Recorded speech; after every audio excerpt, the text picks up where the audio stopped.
నమస్తే, welcome to Magadha news. నేను SS Lakshmi. ఇంతకంటే దిగజారులే అనుకున్న ప్రతిసారి అంతకంటే ఎక్కువ దిగజారే చూపిస్తోంది వైసీపీ సోషల్ మీడియా. నేను ఎందుకు ఈ మాట అనాల్సి వస్తుంది అంటే, ఈ వైసీపీ సోషల్ మీడియాకి సంబంధించిన ఆ పార్టీ పెద్దలు, పైనున్న అధికారులు ఎవరైతే ఉన్నారో మరి వాళ్ళు ఆదేశాలు ఇస్తే కింద వాళ్ళు పనిచేస్తున్నారో, లేదంటే ఈ వైసీపీ సోషల్ మీడియా అత్యుత్సాహమో తెలియదు, కానీ నిజంగా ఒక మనసు, మానవత్వం లేకుండా కొన్ని విషయాలలో అత్యంత దౌర్భాగ్యంగా వ్యవహరిస్తున్న తీరు చూస్తుంటే అసహ్యం వేస్తోంది. ఆనాడు అధికారంలో ఉన్నప్పుడు అదే తంతు, ఇంకాస్త ఎక్కువ, ఇప్పటికి కూడా అదే తంతు. ఎందుకు ఆ మాట అనాల్సి వస్తుంది అంటే, కమ్మ కార్పొరేషన్ చైర్మన్ నాదెండ్ల బ్రహ్మం చౌదరి అలాగే శ్వేత రీసెంట్గానే వీళ్ళిద్దరూ పెళ్లి చేసుకున్నారు. శ్వేత అమెరికాలో ఉండేది, ఎన్ఆర్ఐగా. ఆమె టీడీపీ కార్యకర్తగా సోషల్ మీడియాలో యాక్టివ్గా పనిచేసేది. బ్రహ్మం చౌదరి కూడా ఒక రకంగా టీడీపీ హార్డ్ కోర్ అభిమాని. చంద్రబాబు నాయుడు గారి ఇంటి మీదకి జోగి రమేష్ వీళ్ళందరూ కూడా కొట్టడానికి అతి పెద్ద మంది వెళ్ళినప్పుడు ఒక్కడే ఒంటరిగా వెళ్ళి అక్కడ అడ్డంగా నిలబడిన వ్యక్తి బ్రహ్మం చౌదరి. సరే, పార్టీ అభిమానులుగా, పార్టీ కార్యకర్తలుగా జగన్మోహన్ రెడ్డి గారి కోసం అడ్డంగా నిలబడే వాళ్ళు ఉంటారు అదే పార్టీలో. టీడీపీ కోసం, చంద్రబాబు నాయుడు గారి కోసం, లోకేష్ గారి కోసం అడ్డంగా నిలబడే వాళ్ళు ఉంటారు ఈ పార్టీలో. జనసేనకి కూడా అలాగే ఉంటారు. హార్డ్ కోర్ అనేవాళ్ళు కొంతమంది బలంగా ఉంటారు. అది ఎవరైనా సరే, ఎవరికి గాయం తగిలినా ఆ పార్టీ అధిష్టానాలు ఆ పెయిన్ ఏంటో ఆ పార్టీలకే తెలుస్తుంది. అంటే హార్డ్ కోర్గా వాళ్ళ అభిమానాలు అలా ఉంటాయి. ఆ విధంగానే శ్వేత, బ్రహ్మం చౌదరి ఇద్దరు పెళ్లి చేసుకున్నారు. తిరుమల తిరుపతి దేవస్థానంలో ఈ నెల జూలై 2న పెళ్ళయింది. జూలై 6న ఇక్కడ ఎన్ కన్వెన్షన్, ఇక్కడ విజయవాడలో వాళ్ళది రిసెప్షన్ కూడా అయ్యింది. హఠాత్తుగా నిన్న అతడికి బ్రెయిన్ స్ట్రోక్ వచ్చింది. దీనికి కారణం శ్వేతనే అంటూ, శ్వేత టీడీపీ కార్యకర్తగా ఉన్నప్పుడు వైసీపీ మహిళలను తిట్టింది కాబట్టి ఈ విధంగా జరిగింది అని కొంతమంది, ఇంకొంతమంది ఆమె ఏదో చేసింది భర్తని అని చెప్పి విచ్చలవిడిగా. పెళ్ళయి 10 రోజులైంది. 10 రోజులైన కండిషన్లో అతడికి బ్రెయిన్ స్ట్రోక్ వచ్చిందంటే, కాళ్ల పారాణి కూడా ఆరకముందే ఇలాంటి పరిస్థితి, హాస్పిటల్లో భర్త అలా నిర్జీవంగా ఉంటే ఎలా ఉంటుంది ఆ ఆడపిల్ల పరిస్థితి? ఒకసారి ఆలోచించండి. కనీస మానవత్వం లేదా? ఇంత దౌర్భాగ్యమా? ఆ అమ్మాయి సోషల్ మీడియాలో టీడీపీకి యాక్టివ్గా పనిచేస్తుంది అని చెప్పి ఆమె తండ్రి చనిపోయినప్పుడు కనీసం ఇండియాకి రానివ్వలేదు. తన తండ్రిని చివరిసారి కూడా చూడనివ్వలేదు, శ్వేత తండ్రిని. ఆ విధంగా నరకం చూపించారు. బూతులు, పచ్చి బూతులు. ఇంకొకరైతే నిజంగా చచ్చిపోతారు ఆ పరిస్థితుల్లో. కానీ ఆ అమ్మాయి టీడీపీ హార్డ్ కోర్ అభిమాని కాబట్టి ఆ విధంగా నిలబడింది. ఇద్దరు కూడా టీడీపీ కార్యకర్తలే. ఇద్దరు పెళ్లి చేసుకున్నారు, శ్వేత, బ్రహ్మం చౌదరి. ఆ రోజు అంటే ఆ తండ్రిని కూడా చివరిసారిగా చూడనివ్వకుండా ఎంత దౌర్భాగ్యంగా, దుర్మార్గంగా వ్యవహరించారో. ఏది నిన్న ముద్రగడ పద్మనాభం గారి కూతురుని ఎలా చూడనీయకుండా చేశారో, సేమ్ శ్వేతకి ఆనాడే ఇలాంటి పరిస్థితి జరిగింది. ఈరోజు తన భర్త ఆపదలో ఉంటే, తన భర్తకు ఒక బ్రెయిన్ స్ట్రోక్ వస్తే ఆపదలో ఉంటే, తాను హాస్పిటల్ ముందు కన్నీరు పెడుతూ, సరిగ్గా 10 రోజులు కూడా కాలేదు పెళ్ళై, ఎలా ఉంటుంది ఆ అమ్మాయి పరిస్థితి? దేవుణ్ణి మొక్కుకుంటూ ఉంటుంది. ఏ తిరుమల తిరుపతి దేవస్థానంలో పెళ్ళయిందో ఆ దేవుణ్ణి వేడుకుంటూ ఉంటుంది ఆ క్షణానికి. కానీ సోషల్ మీడియాలో ఇలాంటి వాటి రోల్స్ చేసేది. అవతల వ్యక్తి రాజకీయ ప్రత్యర్థే కావచ్చు, అతడు క్లిష్ట పరిస్థితిలో ఉన్నాడు అంటే కనీస మానవత్వం ప్రదర్శించాలి. మీరు మానవత్వం ప్రదర్శించకపోయినా పర్లేదు, కానీ ఇలా దుమ్మెత్తి పోసేలాగా, వాళ్ళని ఇంకా డిప్రెషన్లోకి పడేసేలాగా, వాళ్ళని మానసికంగా నరకంలోకి నెట్టేలాగా ఉండకూడదు. ఇంతకంటే దౌర్భాగ్యం ఉండదు అసలు. ఇదా రాజకీయం? మొన్న ముద్రగడ గారు చనిపోయిన తర్వాత కూడా శవంతో రాజకీయం చేసేలాంటి దుర్మార్గమైనది ఇదంతా. దేనికోసం అసలు ఇదంతా?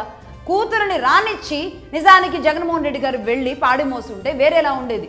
అలా కాకుండా కూతురుని రానియకుండా ఆయన మాత్రమే వెళ్ళి చేయడం అంటే, ఇక్కడ జనసేనకి వెళ్ళింది కాబట్టి మేము వ్యతిరేకించేశాం, రాజకీయంగా మాకు ఎదురు తిరిగింది కాబట్టి మేము ఆమెను రానివ్వం, జగన్మోహన్ రెడ్డి గారు మాత్రం బిడ్డ. ఎంత దుర్మార్గం! ముద్రగడ గారి విషయంలో అలాగే చేశారు. బ్రహ్మం చౌదరి విషయంలో, తన భార్య శ్వేత విషయంలో ఇంత దారుణంగాన. అతడు కూడా మీలాంటి ఒక పార్టీ కార్యకర్తే కదా. తను కూడా చాలా మధ్యతరగతి కూడా కాదు, నిరుపేద కుటుంబం నుంచి వచ్చిన వ్యక్తి. కనీసం 2 ఎకరాలు 3 ఎకరాలు పొలం కూడా ఉందో లేదో తెలీదు. తల్లిదండ్రులు చూస్తేనే అర్థమవుతుంది. వాళ్ళు మామూలు రైతులు. అత్యంత పేదరికం నుంచి వచ్చి, ఒక గ్రామం నుంచి వచ్చి ఒక పార్టీ నాయకుడిగా ఎదగడానికి అతనికి ఏమైనా బ్యాక్గ్రౌండ్ ఉందా? వాళ్ళ నాన్నలో, తాతలో, తండ్రిలో రాజకీయంగా ఎదిగిన వాళ్ళ, కోట్లు సంపాదించుకున్న వాళ్ళ? అతి సామాన్యమైన కుటుంబాల నుంచి రాజకీయాల కోసం ఈరోజు పరితపిస్తున్న వాళ్ళు ఎన్ని పార్టీలలో లేరు? కనీసం మీ మధ్య ఆ ప్రేమ లేకపోతే ఎలా? ఒకరి మీద ఒకరికి ఇంత కక్షల, పైనున్న వాళ్ళు ఎంత ఆట ఆడించినా సరే కనీసం మానవత్వం, కార్యకర్త అయినా సరే అవతల వాళ్ళది ఒక భావజాలం, మీదొక భావజాలం అయ్యి ఉండొచ్చు, మీదొక జెండా వాళ్ళదొక జెండా అవ్వచ్చు, మీరు ఎన్నైనా తిట్టుకోవచ్చు, కానీ సమస్య వచ్చిన రోజు అందరి చేతులు కలవాలి. ఆంధ్రప్రదేశ్లో ఇది భయంకరంగా లోపిస్తోంది. జగన్మోహన్ రెడ్డి గారు వచ్చిన తర్వాత ఇది మరీ దౌర్భాగ్యంగా నడుస్తోంది. వైఎస్ రాజశేఖర్ రెడ్డి గారు, అలాగే ఎం సత్యనారాయణ గారు, అప్పుడు ఆర్టీసీ చైర్మన్గా ఉండేవాడు ఎం సత్యనారాయణ గారు, రాజశేఖర్ రెడ్డి గారు, చంద్రబాబు నాయుడు గారు. రాజశేఖర్ రెడ్డి గారు ముఖ్యమంత్రిగా ఉన్నప్పుడే చంద్రబాబు నాయుడు గారు వెళ్ళి ఎంత నవ్వుతూ హాయిగా మాట్లాడిన వీడియో ఉంటో చూడండి. ఏది ఆ రాజకీయం ఈనాడు? కేసీఆర్ గారు కింద పడినప్పుడు రేవంత్ రెడ్డి గారు వెళ్ళి హాస్పిటల్లో పరామర్శించి వచ్చారా లేదా? తెలంగాణలో ఇంకా కాస్త బతికుంది. మరి రీసెంట్గా వాళ్ళు రాజకీయాలు చేసుకుంటున్నారు కాబట్టి రీసెంట్గా వచ్చిన బతికుంది. మరి ఆంధ్రప్రదేశ్లో అదేం దౌర్భాగ్యమో అర్థం కాదు. జగన్మోహన్ రెడ్డి గారు ఇన్ని కక్షలు, ఇన్ని నిప్పులు, ఇంత దారుణంగా అవతల ప్రత్యర్థులు అయితే కనుక వాళ్ళని చూడకూడదు, వాళ్ళు చచ్చిపోయినా సరే చూడకూడదు. ఏంటిది? ఇంత కక్షలు, ఇంత పగల, ఇంత దౌర్జన్యాల, ఇంత దుర్మార్గాల? అసలు ఆంధ్రప్రదేశ్ని ఏం చేద్దామని? రోసయ్య గారు మరణించినప్పుడు కూడా కనీసం ఆయన చిత్రపటానికి నివాళులు అర్పించలేదు. ఎందుకంటే ఈయన్ని కాదని ఆయన ముఖ్యమంత్రి చేశారు, నన్ను ముఖ్యమంత్రిని చేస్తుంటే ఆయన నాకు కాదు జగన్మోహన్ రెడ్డి గారికే చేయండి అని అధిష్టానం దగ్గర గట్టిగా మాట్లాడలేదని రోసయ్య గారి మీద పీకల దాకా కోపం. ఆయన సమయంలోనే ఈయన మీద కేసులు పడినాయని ఇంకా కోపం. ఎంత దుర్మార్గం ఇది! రాజకీయంగానే చేయండి, మానవత్వాన్ని మానవత్వంగానే ప్రదర్శించండి. ఈరోజు ఆ ఆడపిల్ల ప్లేస్లోనే మీ ఇంటి వాళ్ళు ఎవరో ఉన్నారనుకోండి, నేను కార్యకర్తలకు చెబుతున్నా, పైన వాళ్ళకి పెద్దవాళ్ళకి కాదు, నెక్స్ట్ లెవెల్, నెక్స్ట్ జనరేషన్లో ఉన్న వాళ్ళు చదువులు మానేసి, ఉద్యోగాలు మానేసి ఇదే రాష్ట్రంలో కూర్చొని అభివృద్ధి గురించి ఆలోచించకుండా పార్టీలు, పార్టీ జెండాలు, పార్టీ అభిమానాలు ఇలా రక్తం చిందించేలాగా పనిచేస్తున్న కార్యకర్తలు ఉన్నారు కదా, అన్ని పార్టీల్లో పనిచేసే వాళ్ళు, వాళ్ళకి చెబుతున్నా, బ్రహ్మం చౌదరి కూడా మీలాంటి వాడే.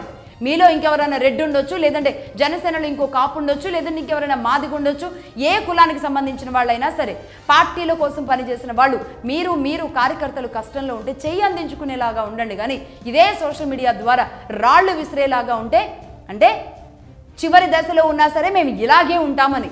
ఏంటిది? ఇది మన పల్నాటి యుద్ధమా? ఎందుకు అసలు జగన్మోహన్ రెడ్డి గారికి రాజకీయం గురించి అవగాహన లేక ఈ విధమైన కల్చర్ని పెంపొందిస్తున్నారా? అసలు ఇదా రాజకీయం?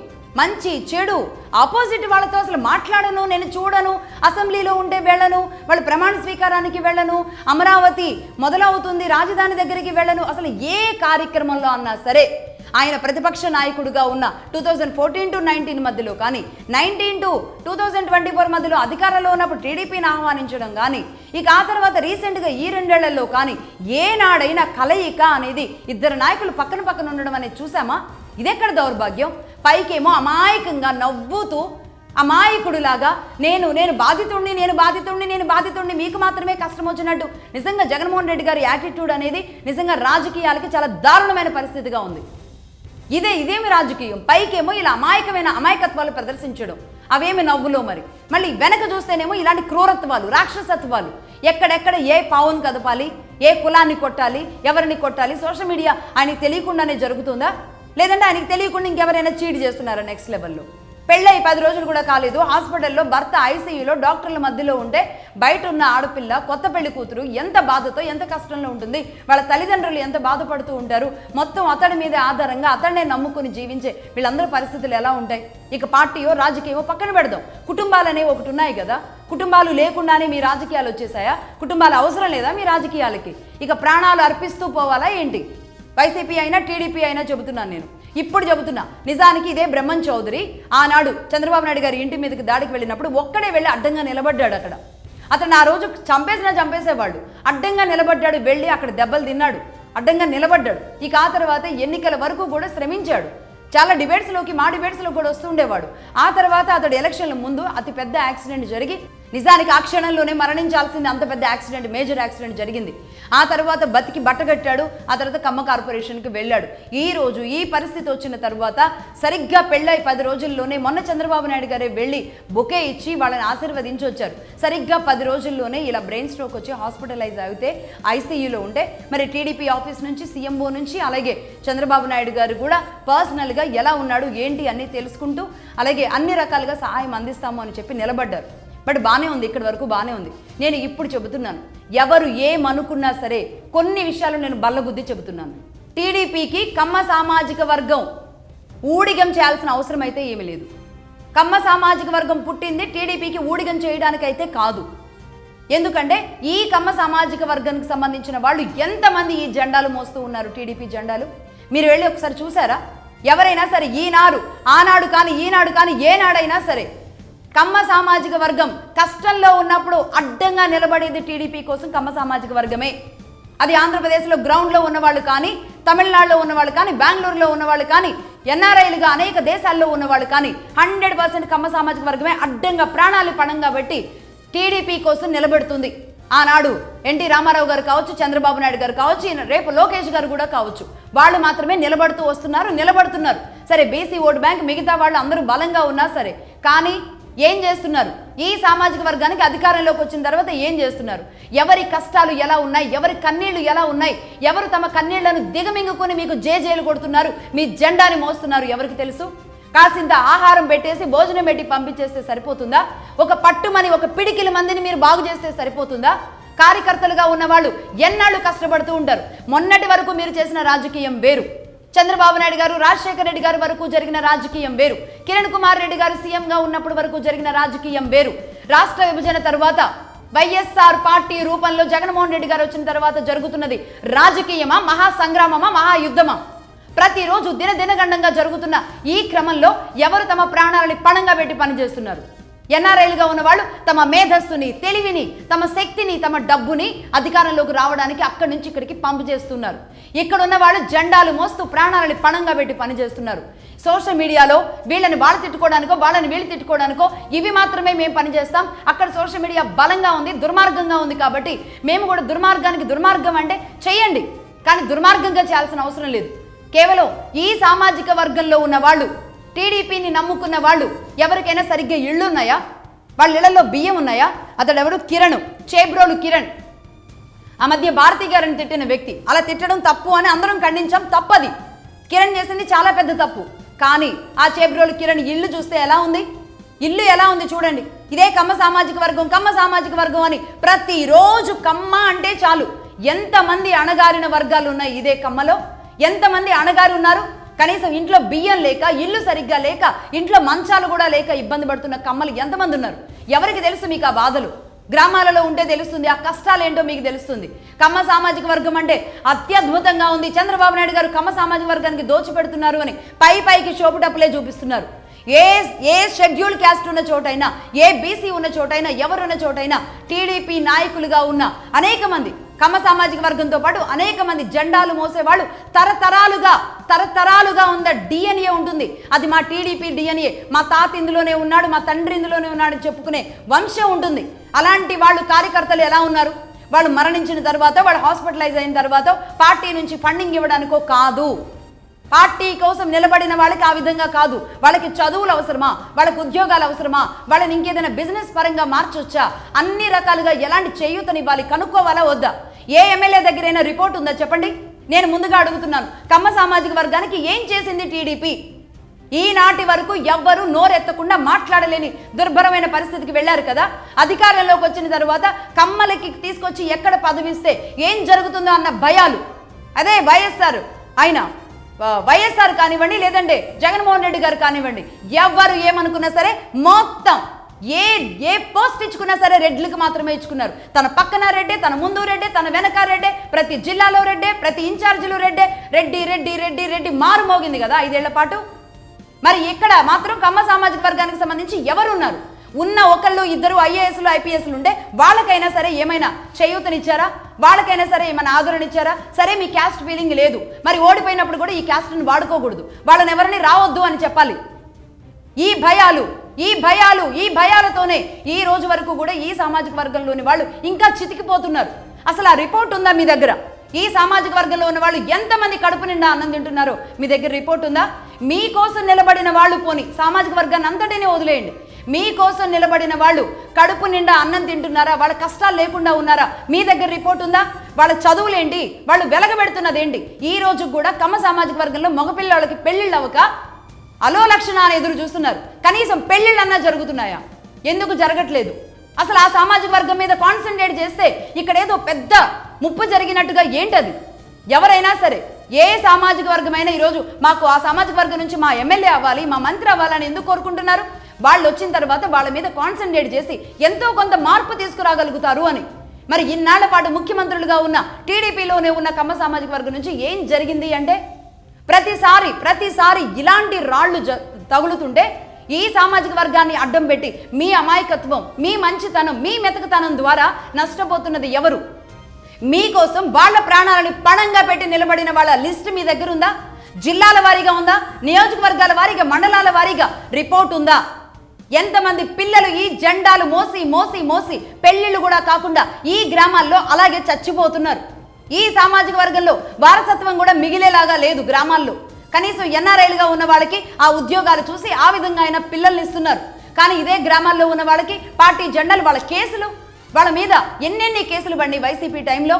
ఆ కేసులు ఏంటి? వాళ్ళకి మరి న్యాయ సహాయం, న్యాయ సలహాలు, ఆ కేసులు వాళ్ళ నుంచి తీసేసేవి. బ్రహ్మచౌదరి మీద కూడా ఇంకా కేసులే ఉన్నట్టున్నాయి. ఒక్కొక్కళ్ళ మీద కుప్పలు తెప్పలుగా కేసులు వేసుకొని వాళ్ళు వచ్చి మీ ముందు జేజేలు కొడుతూ నవ్వుతూ పచ్చ కండువ, పచ్చ జెండా లేదంటే పచ్చ చొక్కా వేసుకొని వచ్చి కూర్చుంటున్నారేమో.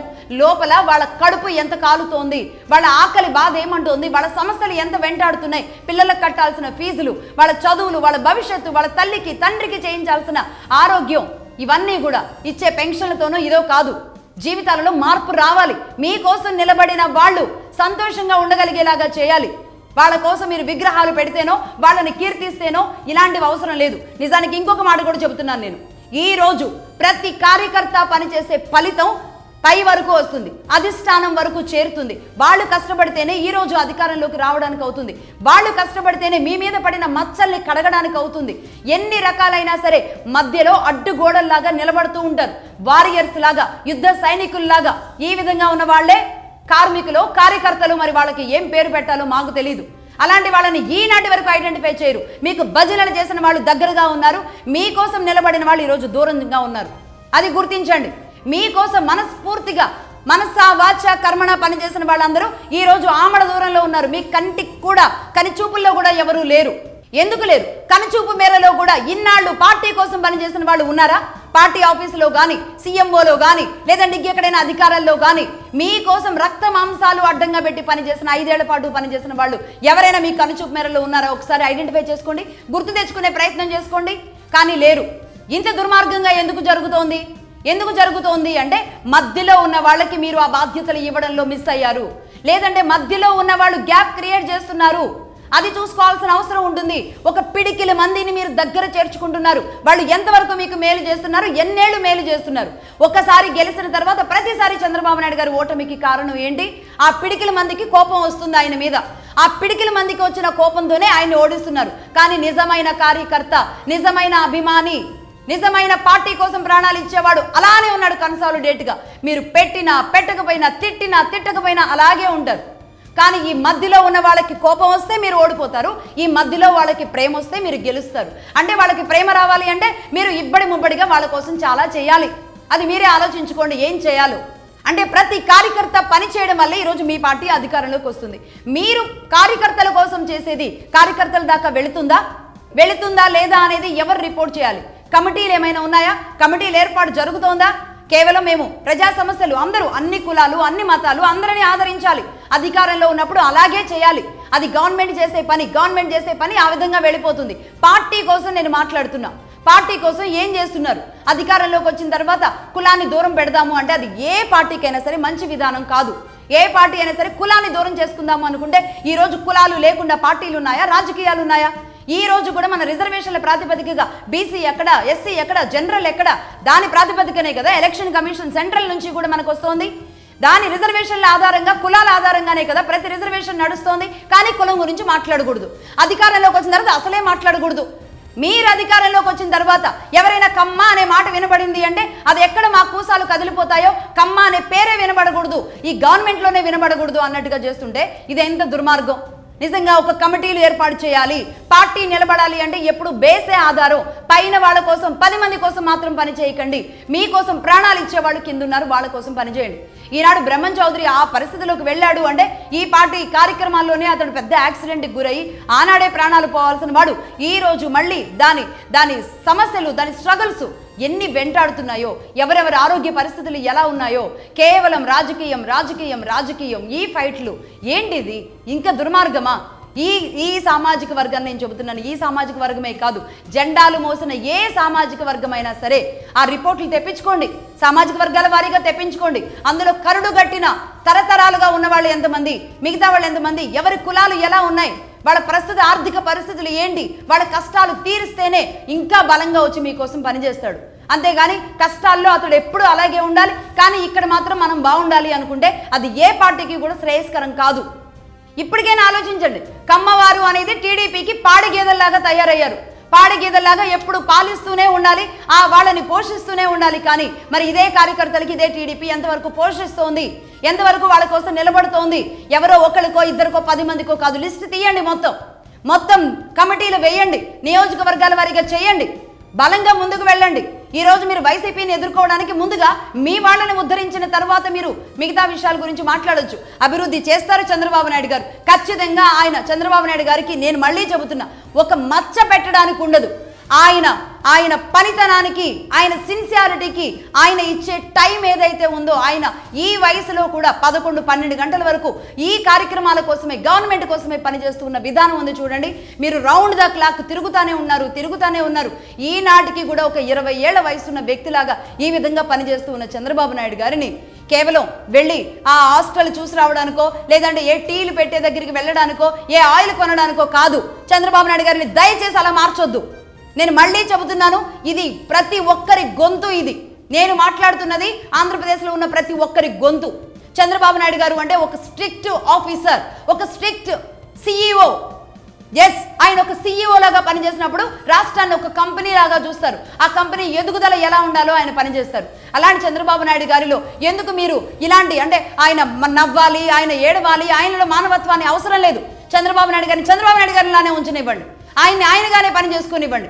ఆయనలో నుంచి ఏదో హ్యుమానిటీస్ తీద్దామని చెప్పేసి ఏదో చేద్దామనుకుంటున్నారు చూడండి, అవసరం లేదు. వీరుడుగానే ఉంటాడు. కత్తి పట్టినవాడు కత్తే పట్టి ఉండాలి, అంతేగాని ఆయనలోని నవ్వులు పువ్వులు అవసరం లేదు ఎవరికి. చంద్రబాబు నాయుడు గారిని ఈ రోజు దేనికి తీసుకెళ్తున్నారు, ఏ కార్యక్రమాల్లో ఆయన కూర్చోబెడుతున్నారు, ఏ కార్యక్రమాల నుంచి చూపిస్తున్నారు? చంద్రబాబు నాయుడు గారి అవసరం రాష్ట్రానికి ఉంది. రాష్ట్రం నిలబడే వరకు చంద్రబాబు నాయుడు గారు అక్కడ నిలబడాల్సిందే. ఆయన మాత్రమే ఆంధ్రప్రదేశ్ని బాగు చేయగలరు. ఎవరు అవునన్నా కాదన్నా నేను చెబుతున్నాను. అంటే టీడీపీ నుంచి ఏదో ప్యాకేజీలు వచ్చినాయని నేను మళ్ళీ చెబుతున్నా, ఎంగిలి మెతుకులకు ఆశపడేది కాదు మగధా న్యూస్. ఎంగిలి మెతుకులకు ఆశపడేది కాదు మగధా న్యూస్. అలానే ఆశపడితే ఇలాంటి గొంతు రాదు, గుర్తుంచుకోండి. నేను మళ్ళీ చెబుతున్నాను, చంద్రబాబు నాయుడు గారు రాష్ట్రానికి అవసరం. ఆయన మాత్రమే రాష్ట్రాన్ని నిలబెట్టగలరు. దానికోసం ఆయన కూర్చొని పాలసీలో ఆయనే కూర్చోవాలి. ఆయన వెళ్ళి ఎక్కడో నవ్వాలనో ఎవరెవరినో సంప్రదించాలి ఆయనకు తెలియందా? ఎవరు ఆయిల్ తీస్తున్నారు, న్యాచురల్ ఆయిల్ ఎవరు తీస్తున్నారు, కొట్లు ఎవరు నడుపుతున్నారు, లేదంటే ఇంకే పనులు ఎవరెవరు చేస్తున్నారు ఆయనకు తెలియందా? ఆయన గవర్నమెంట్లో కూర్చోవాలి, రాజకీయాలు మీరు చేసుకోండి. ఆయన గవర్నమెంట్లో ఉండే నడిపించాలి. దట్ ఈస్ చంద్రబాబు నాయుడు గారు. చంద్రబాబు నాయుడు గారి మోడల్ అనేది ఒకటి ఉంటుంది. ఆయన కష్టపడతారు, ఆయన పరుగులు పెడతారు, అందరినీ పరుగులు పెట్టిస్తారు. అలాంటి చంద్రబాబు నాయుడు గారు కావాలి ఆంధ్రప్రదేశ్కి. రాజకీయం చేస్తారా, పార్టీలు నడిపిస్తారా, పార్టీలో ఉన్న కార్యకర్తలను చూస్తారా, ముఖ్యంగా ఈ సామాజిక వర్గంలో ఉన్న వాళ్ళని నిలబెడతారా, అది మీరు చూసుకోండి. మిగతా వాళ్ళు ఎవరున్నారో వాళ్ళు చూసుకోండి. చంద్రబాబు నాయుడు గారిని నేను మళ్ళీ చెబుతున్నా, ఆయనగానే ఉంచండి. అప్పుడే ఆంధ్రప్రదేశ్ అడుగులు పడతాయి. ఆంధ్రప్రదేశ్ అభివృద్ధిలో దూసుకు వెళుతోంది. ఆయన అవసరం, ఆయన మేధస్సు అవసరం. ఆయన శక్తిని పూర్తిగా ఆంధ్రప్రదేశ్కి అంకితం చేయాలి. అంతేగాని ఆయన ఇంకెక్కడికో హాస్టల్స్కో ఎక్కడికో తిప్పి పిల్లల దగ్గర కూర్చోబెట్టో, పెద్దోళ్ళ దగ్గర కూర్చోబెట్టో ఆయనతో కబుర్లు చెప్పించాల్సిన అవసరం లేదు. ఈ మోడల్ అవసరం లేదు. చంద్రబాబు నాయుడు గారు అంటే చంద్రబాబు నాయుడు గారే. అది మోడీ గారు కావచ్చు, ఎవరైనా కావచ్చు, ఎవరి మోడల్ ఎలా అయినా ఉండొచ్చు. చంద్రబాబు నాయుడు గారి మోడల్ కష్టపడడం, అభివృద్ధి చేయడం, 4 పైసలు సంపాదించడం, దాన్ని దాయడం, మళ్ళీ నెక్స్ట్ తరాలకి అందించడం. ఇది ఆయన మోడల్. కాబట్టి ఆయన మోడల్ని ఆయన మోడల్గానే ఉంచండి. That's all for now.